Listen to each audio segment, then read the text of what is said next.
आज सूर्य पश्चिमेकडे उगवलाय की काय असं मला आज वाटलं होतं या दोघांना किचनमध्ये बघून. आता हे दोघं किचनमध्ये काय करताय हे मी तुम्हाला पुढे जाऊन सांगतेच, पण त्याआधी ना मी आज मम्मीच्या घरी आलेले होते आणि येताना माझ्या अंशूसाठी ना मस्त पेस्ट्रीज घेऊन आले होते, कारण माझ्या अंशूला ना पेस्ट्रीज, आईस्क्रीम, केक हे सगळं खूप आवडतं. मग माझ्या हाताने मी त्याला खाऊ घातलं आणि मम्मी बोलली की आज काही माझं जास्त आपल्या किचनमध्ये जास्त काही काम नाहीये, त्याच्यामुळे मग चल मग मी तुला ना कांदे लसूण काढून देते चाळीमधून तुझ्यासाठी. तर मग तेच घ्यायला आम्ही इकडे आलो होतो. जाताना शेतीचं वातावरण होतं ना, मग मी ते पण कॅप्चर करून घेतलं आणि लसूण कांदे घेऊन आम्ही घरी आलो.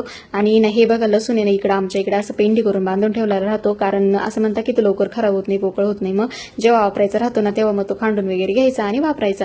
मग माझी मम्मीच आहे ना तुम्हाला खांडून पण देत होती, कारण ती म्हणे तू घरी गेल्यावर करशील नाही करशील, मग त्याच्या आधी मीच तुला करून देते म्हणून मग ते करून देत होती. मग मी तर रेडी आहे सगळ्या गोष्टींसाठी, कारण मला आईचं माहिती काम करून भेटतंय ते मग कोणाला नको आहे ना.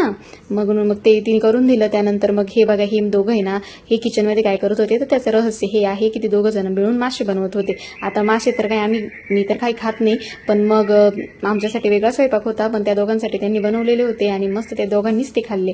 आणि असं होतं आमचा आजचा दिवस. चलो भेटू नेक्स्ट व्हिडिओमध्ये. बाय.